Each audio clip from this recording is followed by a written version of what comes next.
네, 9월 6일 금요일 아침입니다. 자, 화창한 아침이죠. 이슈 레이더 시작하겠습니다. 신익희 기자, 안녕하세요. 안녕하십니까?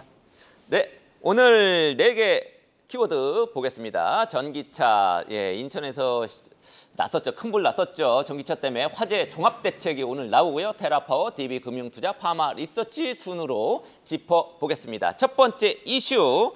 전기차 화재 종합 대책인데 안전관리 종합 대책이겠죠. 자, 투자 포인트까지 한번 짚어보겠습니다. 어떤 대책들이 나올 것 같습니까? 오늘 관계장관 회의가 개최가 되는데 이 회의 거쳐서 국무조정실장 브리핑을 통해서 내용이 공개가 될 겁니다. 그러니까 미리 다 알려진 건 아닙니다.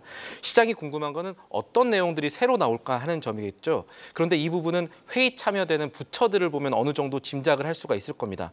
원래 전기차의 주무부처는 더 잘 아시겠지만 국토부와 환경부입니다. 그런데 이번에 관계장관 대책회의 보니까 4가지 부처가 추가가 됐습니다. 행안부가 추가됐고 과기부가 추가됐고 소방청 등이 추가가 됐는데 일단 관계장관 회의에서 과기부가 들어갔다는 거는 학계의 목소리를 좀 들어줄 가능성이 있나 이거를 봐야 될 것 같습니다. 학계에서 어떤 얘기가 나오고 있었냐면 전기차 화재가 나오고 있는 다음에 전기차의 충전율을 기술적으로 100% 아래로 제어하는 방안 요 내용들에 대한 얘기들이 학계에서 있었고 이게 논란을 만들었었는데 이 부분의 실효성을 좀 따질 가능성이 있다는 쪽으로 생각을 해볼 수가 있을 거고 그리고 소방청이 들어갔다는 것은 인프라 부분에서 소방 기준을 강화하거나 아니면 일제 점검 등에 착수한다 이런 내용들이 증시의 어떤 변동을 이끌 수가 있을 겁니다. 예를 들어서 지금은 무상감자 이슈 때문에 거래가 중지됐지만 소니드라는 회사가 최근에 전기차 화재 대책이 있을 때마다 조금 부각이 됐었거든요. 자회사인 소니드온에서 리튬 배터리 화재를 진압할 수 있는 시스템을 갖췄다라는 점이 부각이 됐었는데 사실 지금 거래 중지된 점이 좀 아쉽기도 하죠. 관련주들이 조금 더 있긴 합니다. 그리고 관계장관회의 참여부처 조금 더 보면은 행안부 장관이 회의에 참여하거든요. 이것도 대책의 내용을 살펴볼 힌트가 될 수 있을 겁니다. 왜냐하면 최근에 서울시에서 이 전기차 배터리 충전율에 따라서 지하주차장 출입을 제한하는 대책을 내놨었는데 이게 전기차 공포를 더 키웠다는 비판들이 많거든요. 지자체를 관장하는 부처는 행안부죠. 그래서 중구난방 수준으로 이루어지고 있는 지자체들의 이 전기차 화재 대책을 행안부 차원에서 조율할 수 있는 내용이 나올지도 살펴볼 부분입니다. 종합하면 큰 틀에서 어떤 새로운 부분이 나올지 아직 예단하기는 어렵지만 전기차 무상 점검이라든가 소방시설 재정비와 같은 기존의 내용이 일단은 종합될 가능성이 시장에 다시 던져질 가능성 이게 있겠고요. 관련해서 일단 알려진 거는 환경부가 전기차 교체 예산을 크게 늘렸다는 점입니다. 최근에 7천억 대에서 내년에 9천억 이상으로 늘렸죠. 이게 결국 전기차 화재 이후에 정부가 안전 문제에 굉장히 집중하고 있다는 것을 보여주는 대목인데 하나 살펴볼 게 과충전 논란에 대해서 정부가 어떤 의지를 갖고 어떤 기조를 갖고 있는지가 오늘 나올 겁니다. 전기차 충전을 100% 아래로 완충시키지 말라는 학계의 주장에 대해 사실은 업계가 굉장히 반발하고 있거든요. 이거 원인도 아니고 근본적인 해결책이 아니다라고 주장하고 있는데 이번에 대책에서 그 내용들이 나오게 된다면 오히려 전기차 공포를 또 키울 수가 있겠죠. 이런 부분들도 살펴봐야겠습니다. 네, 과충전 차량 아파트 출입 금지한다는 거는 사실 말도 안 되는 대책이었습니다. 그 어떻게 확인할 겁니까, 그것도? 정부가 그런 의심을 더 키워서는 안 될 것이고요. 네, 어쨌든 배터리의 문제다 이러면은 전고체 배터리가 답이 될 것 같은데 그거 빨리 개발을 좀 했으면 좋겠습니다. 우리 기업들이 좀 앞서 있죠. 그쪽에서는 세계적으로도. 네, 다만 정부 대책에서 전고체 배터리 얘기가 나오기는 어려울 수 있는 수준입니다. 네. 지금은 아직은 조금 먼 얘기다. 네. 이렇게 이제 우리 설명을 했네요. 자, 두 번째 이슈는 테라파워라는 미국의 SMR 소형 원전 이죠. 그 업체에 우리의 한국 수력 원자력이 투자한다. 요 얘기가 나왔다면서요? 에너지 공기업이 SMR 관련주에 투자하는 거 최초입니다. 한수원이 미국의 테라파워 지분 인수 추진하죠. 테라파워 우리나라 증시 투자자분들 아시겠지만 미국의 4세대 소형 모듈 원전 개발사고요. MSFT, 마이크로소프트의 창업자죠. 빌 게이츠가 설립을 했습니다. 2006년에 설립을 했고 이 소듐 냉각 고속炉등 이 차세대, 그래서 4세대라고 부릅니다. 4세대 이 원전 기술을 갖고 있는 기업이고 실제로 이 4세대 기업 중에는 처음으로 6월 달이었습니다. 지난 6월에 미국의 와이오밍 중에서 소형 원전을 공사를 시작하기도 했습니다. 이 회사는 2022년에 SK그룹으로부터 투자를 이제 받아온 기업인데 한수원이 SK가 투자한 지분의 일부를 이제 4천만 달러 정도를 매입할 것으로 보입니다. SK 이곳저곳에 투자했는데 여기도 투자를 해놨네요. 2억 달러 넘게 투자를 했었는데 4천만 달러 정도는 SK 돈 주고 사겠다 이 정도로 생각을 하시면 될 것 같습니다. 그래서 이게 SMR 관련주도 영향을 가겠지만 한편으로 지금 그룹 재편 과정에서 현금이 굉장히 필요한 SK그룹한테도 나쁘지 않은 딜이다 이렇게 생각해 볼 수가 있겠습니다. 네, 미국의 테라파워 뭐 요즘 우리 투자자분들은 발빠르게 미국에도 다 투자할 수 있겠지만 테라파워는 비상장이니까 직접 투자는 못 하실 것 같고 하여튼 국내 증시에 상장돼 있는 기업들 어떤 영향을 끼칠 것 같습니까?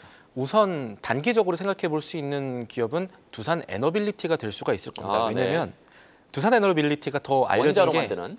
뉴스케일 투자로 알려졌었습니다. 그러니까 뉴스케일이라는 건 SMR 만드는 테라파워가 아닌 다른 회사였는데 최근에 주가가 그렇게 좋지는 않았죠.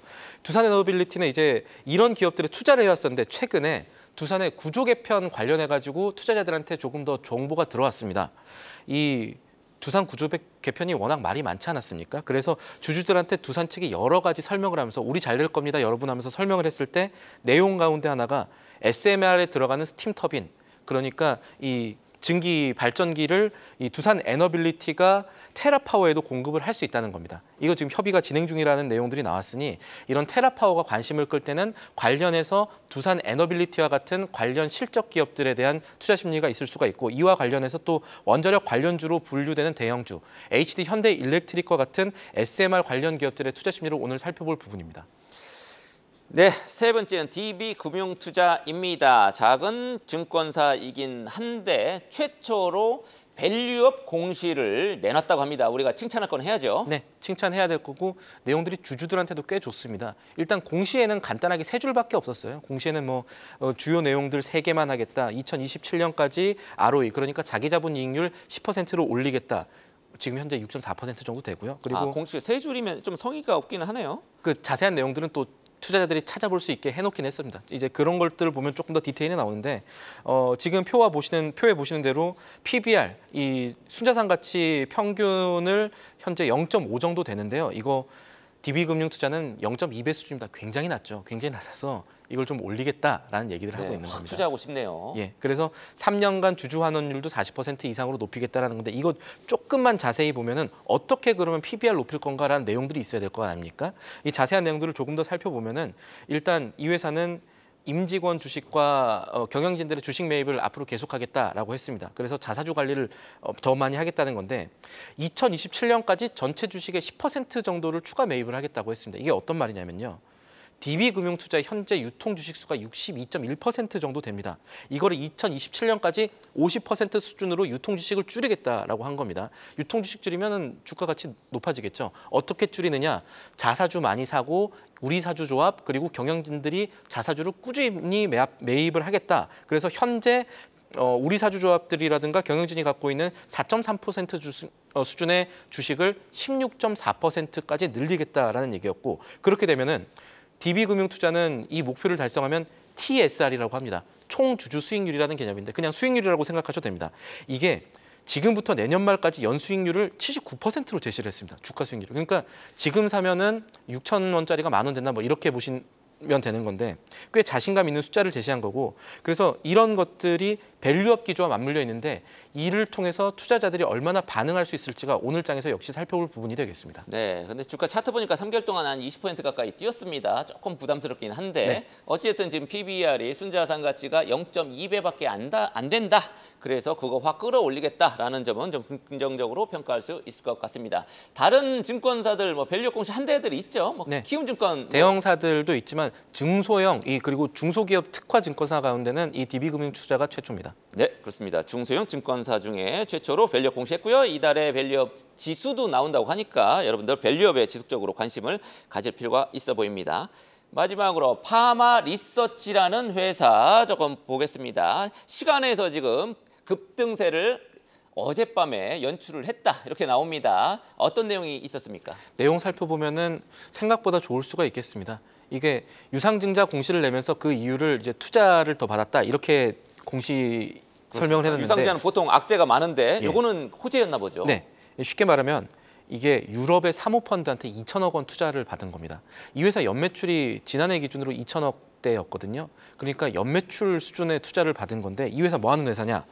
피부 개선 스킨 부스터라고 합니다. 의료기기 리주란이라는 것을 판매를 합니다. 이게 사실은 의약품에 가까울 수는 있는데 의료기기로 분류가 되면서 이 회사가 현재 추진 중인 미국 FDA 식품의약국 허가도 상대적으로 조금 더 영위할 수 있겠다. 이런 부분들을 한편으로 살펴볼 부분이고, 리주란이라는 게 얼마나 좋은 거냐, 혹은 시장에서 이 포션이라고 합니다. 점유율이 어떻게 되냐.